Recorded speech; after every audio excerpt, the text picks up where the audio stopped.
Nah, pada Muktamar NU di Jombang tahun 2015 menghasilkan salah satunya untuk moratorium tambang pada Basul Masail Lakpesdam NU tahun 2017. Sudah meminta pemerintah untuk memprioritaskan energi terbarunya. Nah, apakah peluang atau kesempatan ormas keagamaan menggarap tambang sebagai upaya cuci tangan, ben resik itu, bila disebut sebagai pihak yang paling berdosa atas kerusakan lingkungan?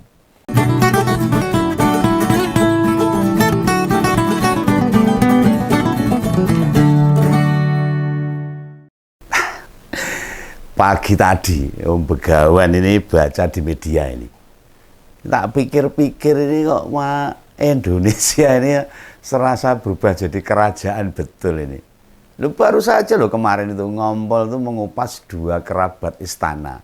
Punya posisi penting di Pertamina. Duit ini Pertamina. Pagi ini ada kabar serupa ini. Hampir podo. Grace Natali memperoleh jabatan kursi di Main ID. Orang hebat. Itu sebuah BUMN juga tuh. Holding Pertambangan Indonesia. Ya semacam BUMN yang bergerak di bidang pertambangan lah. Ini pertambangan ini lagi banyak masalah. Oh ya, diumbar terus ini. Heran saya ini sebagai masyarakat. Ini Sis Grace sendiri bilang loh, katanya sudah mundur dari PSI. Bener dah ini, mundur hanya formalitas toh, tapi ya tetap masih di situ. Memang sih orang menjabat komisaris itu tidak boleh rangkap jabatan jadi orang partai. Ini aturan. Ini jadi macam hadiah lah, balas budi yang diberikan kepada orang-orang yang mendukung keluarga presiden kemarin. Ya jelas banget Grace Natali itu ngintil terus. Bagi yang belum tahu kabar terbaru, dua kerabat istana punya jabatan di Pertamina. Ini cek ngompol kemarin tuh, yang saya kupas itu. Bicara soal tambang, sekarang ini lagi terjadi perdebatan ini. Pemberian hak ormas keagamaan untuk bisa mengelola tambang. Wah ini ya lucu meneh nih, tapi untungnya ini, untungnya banyak yang nggak mau juga. Jadi pemerintah bilang kok, supaya mereka bisa mandiri katanya dalam membiayai organisasinya. Apa selama ini tidak bisa membiayai organisasinya mau piye? Yang namanya Muhammadiyah ya ora umum loh. Apalagi PGI, PWI dan sebagainya. Dan supaya mereka katanya sudah gerak cepat. Katanya ada beberapa yang menyambut tawaran pemerintah. Ada ini yaitu NU, ormas keagamaan terbesar di dunia. Oh, langsung satset das-das. Nah ini banyak orang melihat ini. Ini upaya untuk meredam kritik, meredam suara yang semacam menjinakkan lah. Agar ormas nggak nimbrung-nimbrung urusan negara. Nah gimana kalau ormas nggak boleh bergerak? Itu kayak macan nompong repot. NU bahkan sudah langsung menyodorkan izin loh pengelolaan tambang itu. Nah NU sendiri selama pemerintahan Jokowi 10 tahun ini banyak diistimewakan. Berbagai acara NU hampir selalu dihadiri presiden. Mesti hadir di tengah-tengah event-event atau perayaan NU. Baik Muktamar NU, Muslimat NU, GP Ansor, PMI, dan lain sebagainya. Bahkan Kiai Ma'ruf Amin sebagai Ketua Dewan Syuriah PBNU dipilih menjadi Wakil Presiden. Ini bagian yang istimewa buat NU. Perjuangan menjinakkan radikalisme dan intoleransi pada periode 2014 hingga 2024 bisa dianggap sangat berhasil. Ya masyarakat paham ini. Kelompok-kelompok intoleran atau jihadi radikal ini benar-benar dapat diredam bahkan dikubur. Gak muncul tapi ya embuh. Nah untek-untek tumbuh lagi ya embuh ini. Organisasi yang memperjuangkan khilafah. Hobi mensweeping kalau pas hari bulan Ramadan melarang warung buka. Nah kini tidak ada lagi kabarnya. Adem ayem gitu. Kini tidak ada kabarnya HTI, FPI, PA 212, GNPF. Hampir tidak terdengar lagi aktivitasnya. Bahkan HTI dan FPI sudah dinyatakan organisasi terlarang. Nah ini keberhasilan yang pantas kita syukuri sebagai masyarakat Indonesia yang cinta damai. cinta kerukunan dan gotong royong. Namun apakah kemudian NU meminta balasan jasa?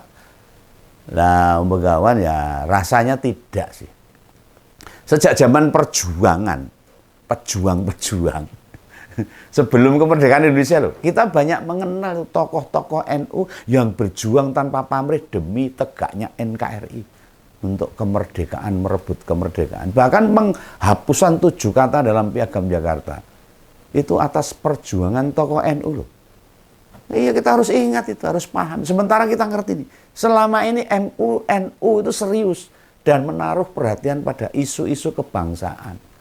Apakah ini positif atau negatif? Nah, ini kawan ini sedih nih. Nah, NU itu menyambut tawaran ini untuk mengelola tambang. Bukankah ada sektor pendidikan dan kesehatan yang lebih pas digarap oleh sebuah organisasi sekelas NU dibandingkan mengerjakan pertambangan yang bukan bidangnya, bukan basicnya. Di Indonesia ini mayoritas ormas agama akan fokus di isu sosial, termasuk di dalamnya mengenai pendidikan dan kesehatan. Bahkan ada istilah 3 pilar, pendidikan, kesehatan, dan keagamaan. Apakah ini jadi peluang, tantangan, atau justru malah jebakan yang mengancam eksistensi ormas-ormas tersebut? Ya, memang tidak hanya NU yang membuka diri atas isu ini. Ini ada Persis dan PHD ini yang membuka diri. Tetapi NU satu-satunya ormas yang secara resmi sudah mengajukan izin. Wah, langsung set. Nanti bila NU sudah disibukkan dengan tambang, apakah isu tentang intoleransi, radikalisme, terorisme, keadilan sosial akan dilupakan? Ayo, ingat loh. Mengelola tambang itu tidak mudah, sebab menyangkut kondisi sosial masyarakat. Lokasi tambang juga berkaitan dengan isu lingkungan. Nah, Ormas Muhammadiyah masih berpikir apakah akan memanfaatkan kesempatan ini atau tidak. Masih dirapatkan dulu. Sedangkan KWI, PGI, HKBP sudah menolak. Ini ormas-ormas Kristiani sudah menolak. PGI dalam penjelasannya menyampaikan, mereka tidak mampu mengelola.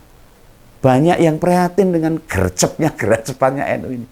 Dan jangan dikira nih jika secara kelembagaan NU menerima. Tapi banyak kader atau anggota NU yang menolak, bahkan mengkritik keras kebijakan PBNU itu. Begawan tidak bisa membayangkan nih, seandainya Gus Dur, Kiai Hasyim Musadi, Gus Solah, Mbah Maimun masih sugeng, masih hidup. Akankah mereka akan merespon hal yang sama? Ingat loh, selama ini NU yang banyak berdiri di garda depan melawan radikalisme, rasisme, melawan isu penolakan pendirian tempat ibadah agama, menjaga NKRI dan berdiri di tengah-tengah kepentingan bangsa. Nah, tokoh NU yang paling fenomenal, mantan presiden juga, itu almarhum Gus Dur, bahkan tetap melawan Pak Harto, melawan kondisi beliau serta Bu Sinta sedemikian adanya.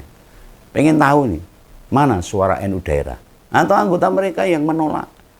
2 hari lalu ada diskusi tentang pengelolaan tambang oleh ormas agama dan aktivis NU Kaltim, provinsi di mana tambang banyak berada, merekomendasikan pada PBNU untuk dinyatakan haram dikerjakan. Haram. Kalau sudah haram piye coba? Bukan hanya itu, anggota-anggota NU alumni UGM menolak konsesi tambang untuk ormas-ormas agama. Ini wis awur-awuran. Tambang itu harus dikerjakan secara profesional oleh orang-orang yang ahlinya. Ini kan ada kementeriannya. Nah, Mas Heru Prasetyo, salah satu alumnus UGM, mengatakan, mestinya ormas keagamaan menjaga murwah sebagai institusi yang bermoral. Justru pelibatan ormas keagamaan dalam pengelolaan tambang akan menjerumuskan NU nih. Wah, jorok ini jurang. Terus bahkan ini dalam kubangan dosa sosial dan dosa ekologis loh. Intinya kegiatan tambang terutama penambangan batu bara banyak yang berdampak negatif dibandingkan dampak positifnya. Misalnya mulai aktivitas perampasan tanah, gitu, penggusuran, deforestasi, polisi serta lubang besar pasca eksplorasi itu. Waduh. Dan ditambah dalam 20 tahun terakhir ini banyak pejabat publik terseret kasus ini. Dan kasus terbesar yang sekarang masih disidik, itu kerugian PT Timah pada negara mencapai 300 triliun duit kabeh itu. Orang ngeri itu. Atau 10% dari APBN. Ya mestinya NU harus introspeksi, melihat ke dalam. Apa saja yang pernah mereka suarakan dahulu? Kenapa sekarang lupa lali? Apa pura-pura lali? Nah, pada Muktamar NU di Jombang tahun 2015 menghasilkan salah satunya untuk moratorium tambang pada Basul Masail Lakpesdam NU tahun 2017. Sudah meminta pemerintah untuk memprioritaskan energi terbarunya. Nah, apakah peluang atau kesempatan ormas keagamaan menggarap tambang sebagai upaya cuci tangan, ben resik itu, bila disebut sebagai pihak yang paling berdosa atas kerusakan lingkungan. Lah iya toh. Lah pada Muktamar 2021 di Lampung. Jangan lupa ini, NU juga sudah merekomendasikan pemerintah harus menghentikan pembangunan PLTU batubara, pembangkit listrik tenaga uap dari batubara. Kan bisa sekarang pakai sampah dan sebagainya. Menghentikan produksi dan memprioritaskan energi terbarunya. Ada matahari, ada sungai, ada angin dan sebagainya. Batubara dihentikan. Lah kok ini malah harap melu ngolah. Lah bagaimana nasib berbagai peluang energi terbarunya yang sudah digarap pemerintah? Seperti energi angin, energi panas bumi, energi matahari, dan lain sebagainya. Ini pelibatan ormas agama dalam tata kelola tambang sejatinya lebih memberi jebakan, perangkap, menambah potensi kerusakan yang lebih besar dan masif sekarang. Nah secara pribadi Om Begawan menilai, inilah ujian berat bagi ormas NU. Ormas besar yang sudah diakui kontribusinya bagi negara Republik Indonesia ini. Gus Yahya adalah tokoh besar yang tentu tidak mudah terjebak, apalagi hanya diiming-iming konsesi tambang. Meski sudah mengajukan izin pengelolaan tambang, tidak berarti keputusan itu tidak bisa ditarik atau dibatalkan. Ingat loh Gus, kebijakan negara ini banyak dampaknya diterima oleh warga NU. Jika menguntungkan, memang umat NU yang banyak merasakan. Namun bila salah langkah, maka yang banyak dirugikan justru warga NU juga. Om Begawan bukan anggota NU, tapi ini sebagai masukan. Ya toh? Bukti cinta Om Begawan pada NU, serta jasa-jasa para tokoh-tokoh NU yang begitu besarnya kepada bangsa ini. Jangan rusaklah nama-nama tokoh besar NU hanya demi dekat dengan lingkungan kekuasaan. Apalagi hanya demi materi. Jangan Gus, eman-eman. Itu ya, ini masukan dari Om Begawan, pendapat Om Begawan. Sampai jumpa lagi di lain kesempatan. Salam Begawan, salam ngempol. Dadah.